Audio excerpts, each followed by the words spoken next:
तांत्रिक यात्रा में एक अत्यंत रहस्यमय पड़ाव आता है जिसे महाशून्य कहा गया है, यानी महान शून्य।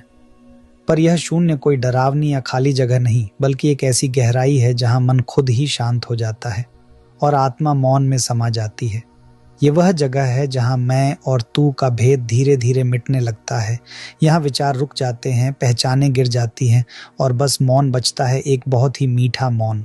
महाशून्य तक पहुंचने से पहले साधक एक और रहस्यमय द्वार पार करता है जिसे भंवर गुफा कहते हैं, और इसके बाद आत्मा तैयार हो जाती है उस अंतिम यात्रा के लिए जो 16 सूक्ष्म दिव्य लोकों से होकर गुजरती है। इन लोकों को बाहर कहीं नहीं खोजा जा सकता। ये न तो नक्शे में मिलते हैं, न आकाश में दिखाई देते हैं। ये तो ऐसी अवस्थाएं हैं जहां आत्मा अपने सच्चे रूप में सत्पुरुष के और करीब पहुंचती जाती है।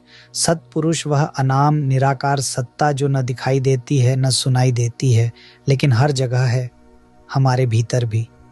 यह यात्रा धीरे धीरे आत्मा को उस जगह ले जाती है जहां कोई डर नहीं, कोई प्रश्न नहीं, सिर्फ शांति है, सिर्फ प्रेम है, सिर्फ प्रकाश है। जैसे एक नदी अपने सारे मोड़ पार करके अंत में समुद्र में मिल जाती है और खुद को खोकर पूर्ण हो जाती है, वैसे ही आत्मा इन दिव्य लोकों से होकर गुजरते हुए अपने सच्चे घर में लौट जाती है, उस घर में जहां वह कभी आई थी और जहां उसे अब फिर से लौटना है।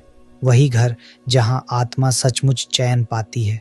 जब साधक अपने भीतर की आंखें खोलकर ध्यान की गहराई में उतरता है और भंवर गुफा जैसे सूक्ष्म स्तर को पार करता है, तब उसे जो अनुभव होता है वह न किसी किताब में लिखा जा सकता है, न किसी शब्द में पूरी तरह उतारा जा सकता है। और वही है महाशून्य, जिसे संतों ने महान शून्य कहा है। लेकिन साधकों, यह शून्यता डराने वाली नहीं होती। यह तो एक बहुत ही गहरी, शांत और प्रेम से भरी हुई अवस्था होती है। जैसे कोई थका हुआ पक्षी लंबे उड़ान के बाद किसी शांत पेड़ की शाख पर आकर विश्राम करता है, वैसे ही आत्मा यहाँ आकर खुद को एक मीठे मौन में समर्पित कर देती है। यहाँ मैं कौन हूँ और तू कौन है जैसी सारी बातें पीछे छूट जाती हैं। जैसे एक बूंद जब समुद्र के करीब पहुँचती है तो उसे लगता है कि अब अलग बने रहना व्यर्थ है और वह खुद को छोड़कर समा जाती है। ठीक वैसे ही महाशून्य में आत्मा धीरे धीरे हर अलगाव से, हर द्वैत से मुक्त होकर पूर्णता की ओर बढ़ती है।